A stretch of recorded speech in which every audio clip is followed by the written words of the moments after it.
Dapper Dank of Osden, and I own every issue of Amazing Spider-Man, including the annuals, which definitely count. And I'm mischievous Mark Ginocchio, and I own every issue of Amazing Spider-Man, but the annuals do not count. Welcome to the Amazing Spider Talk, the show where two fans and collectors uncover the strange, fun, and fascinating history of the Spider-Man comic universe. Thanks for joining us for this review episode of the Amazing Spider Talk. Yeah, today on the show, Dan and I are going to be discussing Sinister War #1. Talk about not counting, right, Dan? I mean, this is a sub-series that connects to Amazing Spider-Man, but I digress. This issue was written by Nick Spencer with art by Mark Bagley, inks by Andrew Hennessy, John Dell, and Andy Owens, colors by Brian Reber, and letters by VC's Joe Caramagna. The cover is by Brian Hitch and Paul Mounts. The issue was first released on July 14th, 2021. Well, this is one of those weird instances where, like, you joke that this is like some, like, you know, backup fill-in thing, but this really feels like the primary story. And Amazing Spider-Man, the tie-in to this, seems like it's maybe not quite as much the primary driving force. We've seen this before. Yeah. I think, like, I want to say Venom Inc., but that's probably not right. There was another event recently where I feel like they handled the book similarly, where Amazing Spider-Man felt like the backup. Maybe it was Clone Conspiracy that I'm thinking of. And I don't know how I feel about this, but this just feels like just another issue of Amazing Spider-Man. Yeah, it's true. I mean, like, all joking aside in terms of how it's titled, I mean, but yeah, this feels, especially compared to ASM, like the main story through here. And this is, and it's certainly in typical Spencer fashion over the last 3 years, kind of just uses that first part of the arc to put all the pieces out there. You know what I mean? Like we're really just laying it all out there. Even just in some instances paying quick lip service to something, but like just establishing like these are going to be the story beats that we're going to be focusing on here. So I mean, this does count in terms of if you care about this story, you need to read this comic. Yeah, I agree with that. Although, and I see it in the notes here, so you agree with me on this, is that like as fun, and I think this is a really fun issue and a really good issue of Amazing Spider-Man, or rather Sinister War. I see, like you said, it's putting all the pieces on the table and setting up all the players, just like we did in the prelude issue. As much as I love watching all this happen, the Sinister Six and so on, I'm not really sure how all these things relate to each other, other than they feel like dominoes kind of falling. And I don't know that that's necessarily a negative. Like, I'm not sure how some of this ties into Kindred, and I think we're going to find out. But right now, it just kind of feels like a grudge match with this other thing going on in the background. And I have a feeling they're going to dovetail, but I still feel a little tenuous on, like, what is this story actually about? Like, why are all of these teams of people going to be brought in? And I think I just need to be patient. But right now, I still, like, I don't have an over, like, a helicopter view of what this story is going to be. Yeah, no, I agree with that 100%. And I mean, for me, like, even frankly, even if it does end up dovetailing nicely, I mean, a part of me does, not to prejudge, but a part of me does wonder, like, what would be better comics right now? Like a big resolving Kindred story, or like just kind of a 6-issue romp of all these villains coming after Spider-Man and him having to overcome those odds. I mean, it seems like we're getting both here, or presuming we're going to get both here, and it could end up being magic and how it all ties together, but like it does seem like we're really trying to get a lot out in a short amount of time, and this needle is going to have to be thread really well in order for it to truly work and to feel satisfying. So it's a tall order for sure. Yeah, I mean, the threat, I think the other thing is the threat doesn't seem like inherently Peter based. Like, we've got Vulture and his crew coming in, the Savage Six, and they're not even really there related to Spider-Man in any way. They're there kind of to get revenge on Mysterio and Mary Jane for like shenanigans on set. I would Mm, say like maybe the Sinister Six is a little more Spider-Man oriented because they've kind of been sent out by Kindred to retrieve Mary Jane. So obviously that is directly tied to Peter and Spider-Man. But he does kind of feel like a player in someone else's war. Like he's Switzerland or something. But I don't know quite because the book is very Spider-Man oriented. So like in terms of my overall thoughts, I thought this was a strong issue.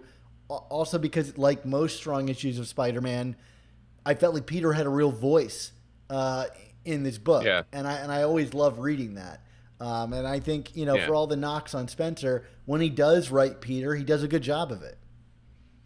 Yeah, absolutely. Kind of reminded me too of like how Hunted was set up too, in that same vein. It's like we have all these pieces in here, but and Spider-Man is kind of at the center of it, but is he? Yeah, So we'll see how this goes. I have more In faith that terms this of one is truly about Spider-Man than Hunted. Like I can see the yeah, kindred of it all really bringing it in, and okay, I still remain optimistic for this story. Based on the issues that we've read of it so far. right, right. So tropes we've been getting for a while now. This issue does open up with more Doctor Strange Mephisto talk about Spider-Man and Peter, and I don't know. Like I know that these little sequences are not designed to give us all the information. In fact, I think they're designed completely for the opposite, to not give us information. But it does kind of feel like the new stall trick for Spencer, which is like let's throw a couple of panels of Strange and Mephisto here, where we're totally like tap dancing and referencing One More Day and Brand New Day, but like we're not actually saying anything about it, and that's that, and don't cry about it because that's I'm the writer and you're not. I mean, did you have any kind of like initial emotional response to seeing this again? I mean, I got excited that it came back. I think I'm accepting of it only because it's been so long since we had that setup for that scenario, right? Like it's been at least what 15 issues since we saw Doctor Strange walk into Mephisto's place. I don't know what they've been doing in that time. He's just Right, been standing there in Mephisto's door. I've always right. been standing in your door, Mephisto.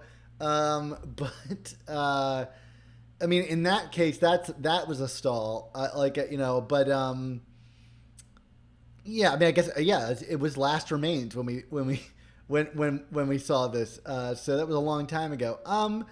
Yeah. I mean, we definitely don't really get much new information here. I mean, I guess it is confirmed that like they are talking about Peter Parker's soul, right? Like this is if the last time they talked didn't confirm it was about One More Day, this most definitely does, right? Like Mephisto says, hey, Peter gave it to me freely. And I like that he admits here, like, hey, I thought it was out of character for him, but you'd be surprised what great pressures can do to someone. And, I think that's about as close as we've gotten in the pages of Amazing Spider-Man for someone to suggest that like One More Day was truly out of character for Peter. So I'll take that acknowledgement as a win, in some regard. Right. Um, so we kind of transfer over to MJ's red carpet movie debut, and I got to tell you, I mean we talked a lot about this I think earlier in the Spencer run, which was kind of the very distinct and it felt very purposeful language that Peter would use in talking about MJ, talking about this feels like a dream and this can't be happening, and this kind of reverential tones, which was almost kind of like bordering on like delusional. And I feel like we don't get the questioning of dreaming and reality here, but like again, it's like he's kind of monologuing about MJ, and I don't know. There's something about the tone here that kind of feels ominous. It's like things like the Hollywood ending she deserves feels very foreboding.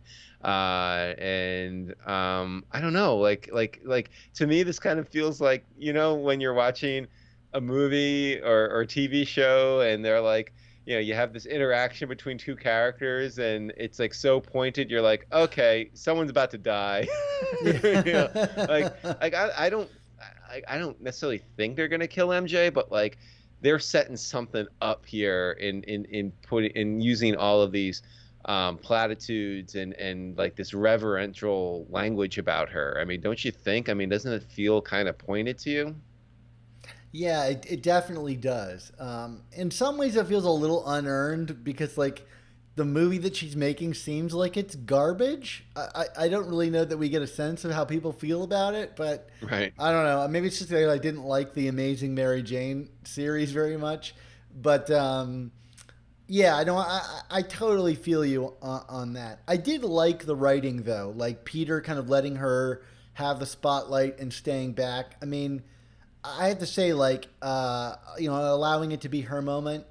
In my life, my wife and I actually work at the same place, so we get to see each other at work. Which is interesting because like a lot of people don't have that kind of avenue to see their significant other, doing their job. And I got to admit, like think I feel the same way Peter did in this comic, where it's like when I see her doing something really competently or really well, and or see her on a big stage talking to kids or something like that, it makes me kind of glow. Like Mm.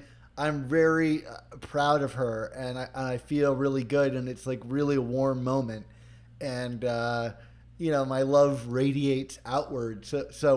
And so reading Peter's kind of like appreciation of MJ here made me feel like that. I connected to it, and again, I think it speaks to like that these people work as well as a couple in these pages, and there's plenty of stories and emotions to mine from them being together as opposed to apart. I found this connection to the comic in this way from my personal life, so I appreciated this. But you're right. Well, I mean, I think it's more just that it's comics, and like anytime anybody's truly happy, that there's like another Right. corner to turn. So Yeah, the like, anvil's about to fall. yeah, Yeah. yeah. No, definitely. I was just say, I think I glow when I hear Aaron on the annual podcast. Uh, that that's um, that's the equivalent of you being a coworker to her. yeah, there you go. um, what do we think about MJ and the whole MJ Mysterio Peter dynamic that comes out here? Because it still kind of feels, I don't know. I don't buy that MJ would truly hide the fact that she was working with Mysterio from Peter. That's still like a suspension of disbelief that I don't know I can do. I still don't buy it. I don't buy that character would do that. And I wonder how much of that was like Nick Spencer's doing, or like I know Leah Williams wrote that Amazing Mary Jane story. Like I said, again, I really don't like that series.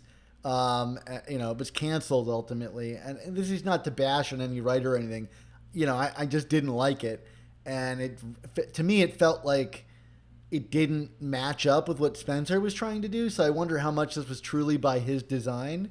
But it is weird to like read, and it's not like MJ makes a great point later in this issue where she says, "Hey, like people can be reformed. Your roommate and your ex-girlfriend, I think she's referring to Carly, were criminals at one point. Although the Carly thing is a bit of a low blow in Well, that maybe it's she would like, Felicia.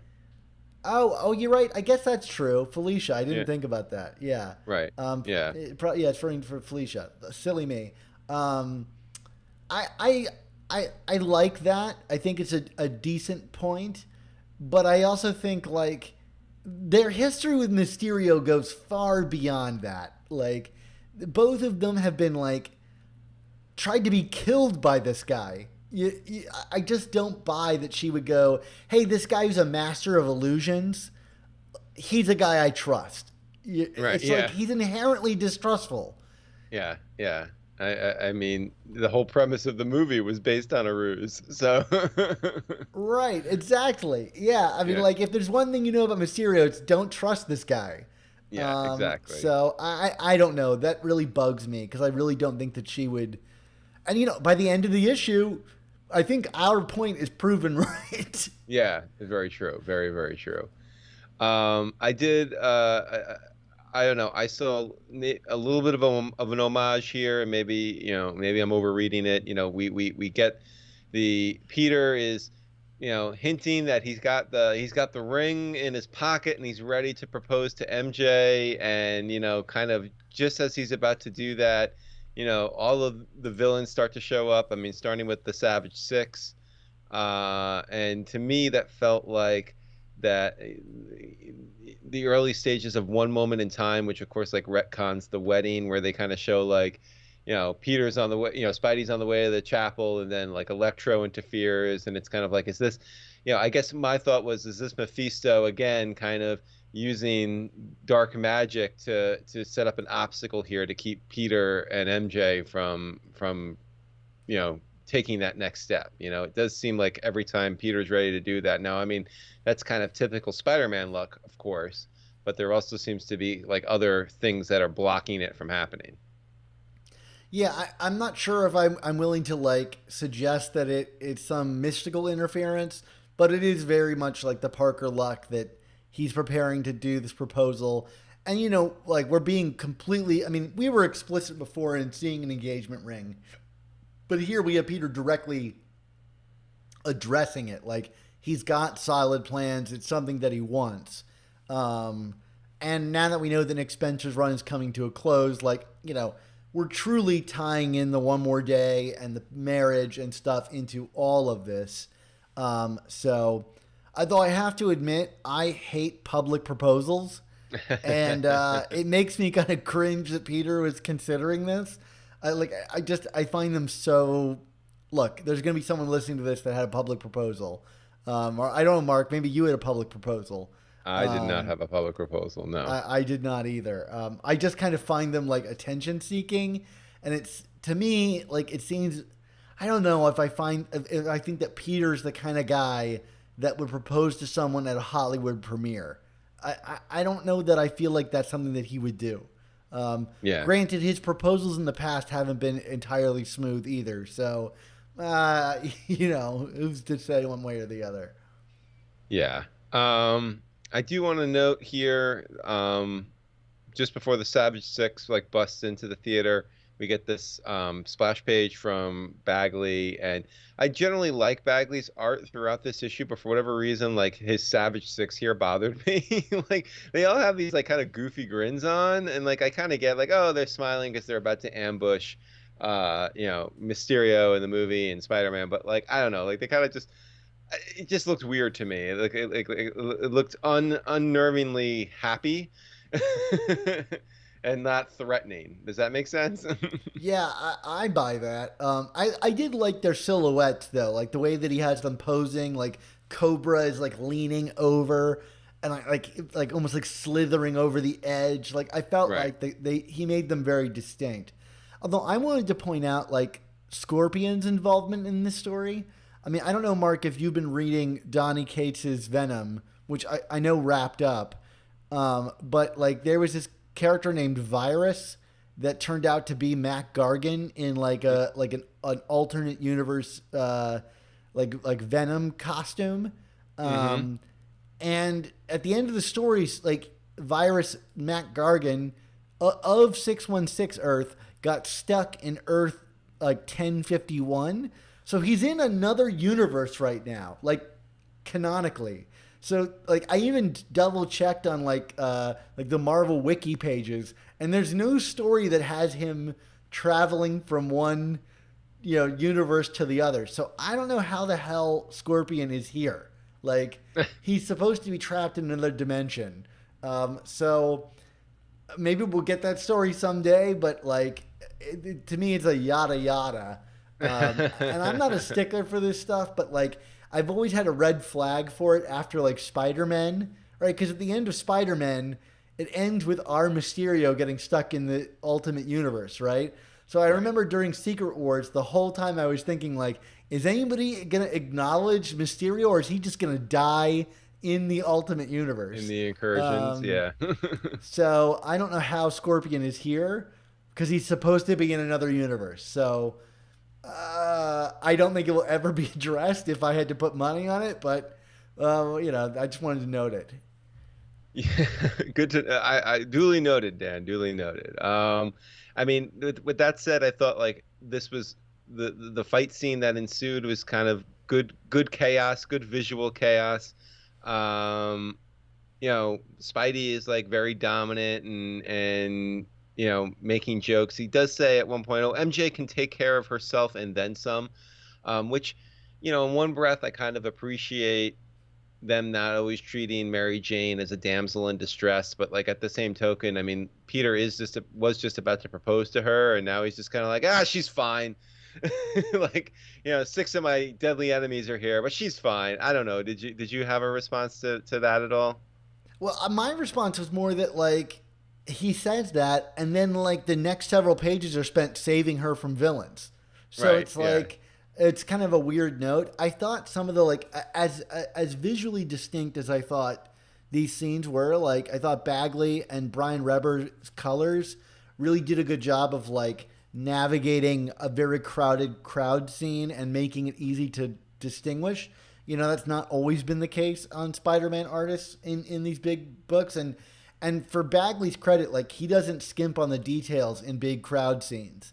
But I thought some of the jokes and writing here were kind of lame. Like, there's a scene where like, they're saying, "Oh, Mary Jane's a damsel in distress," and then Spider-Man pops in and he's like, punching Tarantula, and he's like, "You're the one that seems to be distressed now," and it's like, like, Ooh, burn. yeah, Spencer, you can do better. You're funnier than this. Yeah, I I mean, thought like actually, yeah. no, to say there's some good lines in this issue, but yeah, that's not one of them. I just thought that this scene, like the writing didn't pop quite the same way that the art did. Yeah, I was just saying, I really, in terms of both visual and then the text that followed, I liked the Mysterio reveal. I thought, when he kind of he's like, it's me all along. I am the magician, and you are the assistant. No, and then I liked as Mysterio and Vulture are fighting. Vulture is like, like. He's got beef with him over the movie thing, and he's like, "You made me look like a fool, even if I like the casting." I don't know. That was a chuckle line for me. Yeah, so like they're fighting, and then the Sinister Six show up, and there's this great splash of Yeah. them bursting through. I mean, this poor movie theater just had two separate groups burst in. I mean, the pandemic wasn't bad enough. They got two giant holes in the wall. I, you know, I love. First of all, I love that they come in declaring that they're the Sinister Six, even though there's only five of them.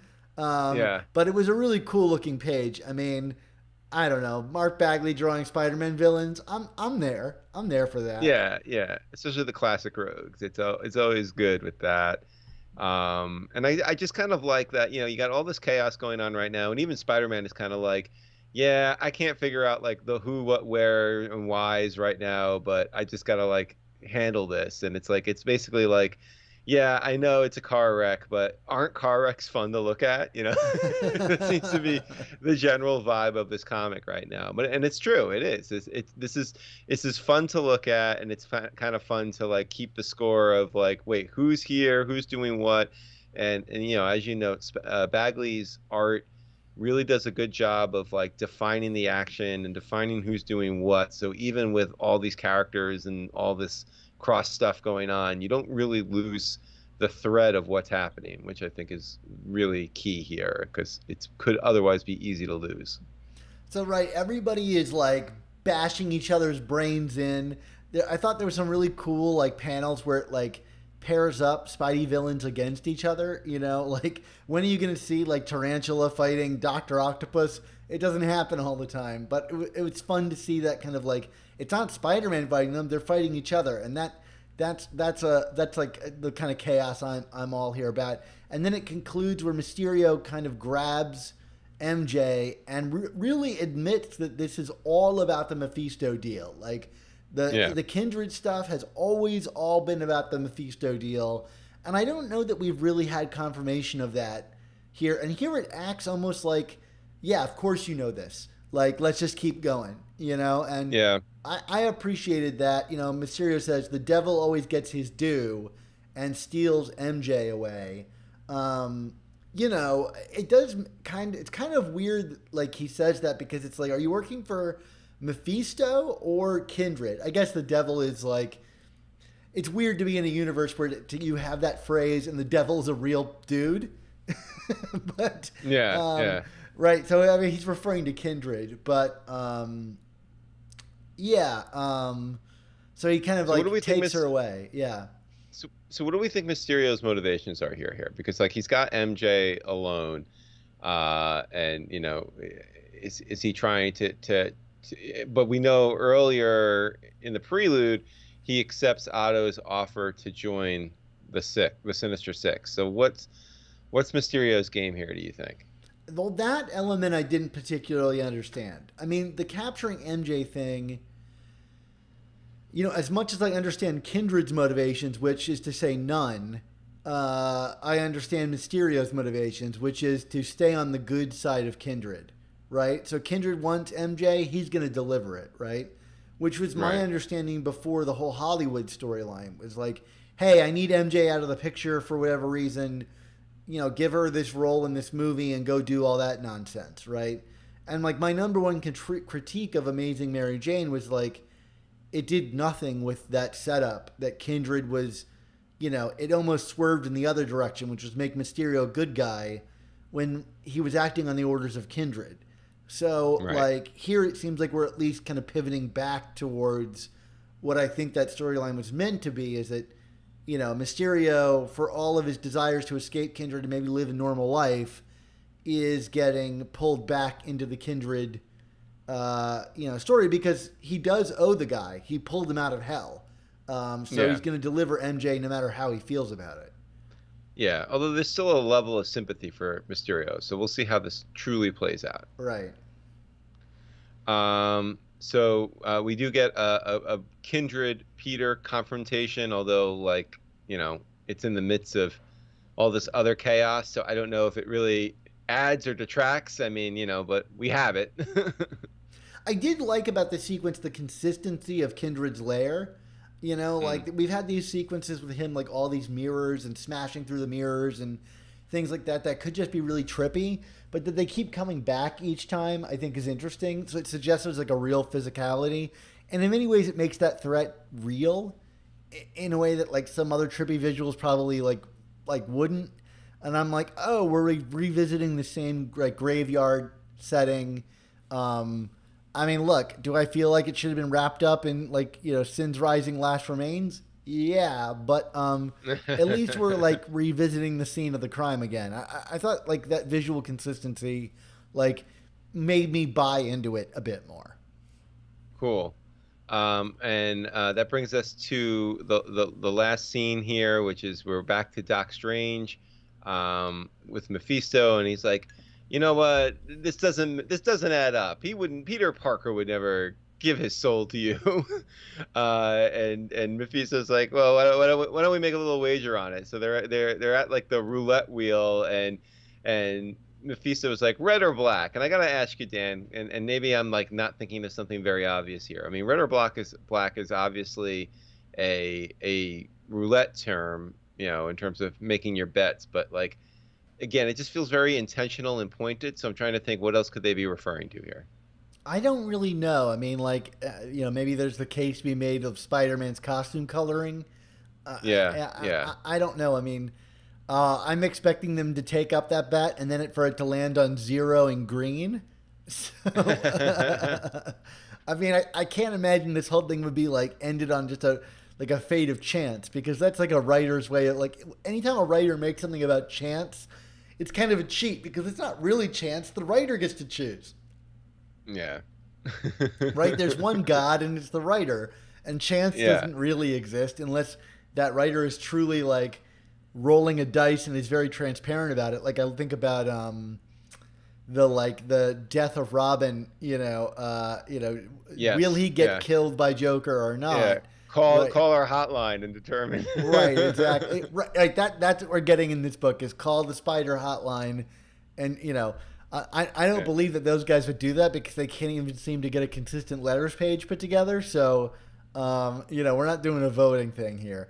No. I don't really know what that's in reference to. I mean, I have a feeling that Strange is not going to take him up on his bet, like betting Peter's soul on red or black. But I don't know. I mean, like getting like a 49% chance to like restore the status quo in Spider-Man after all these years, I'd take that bet.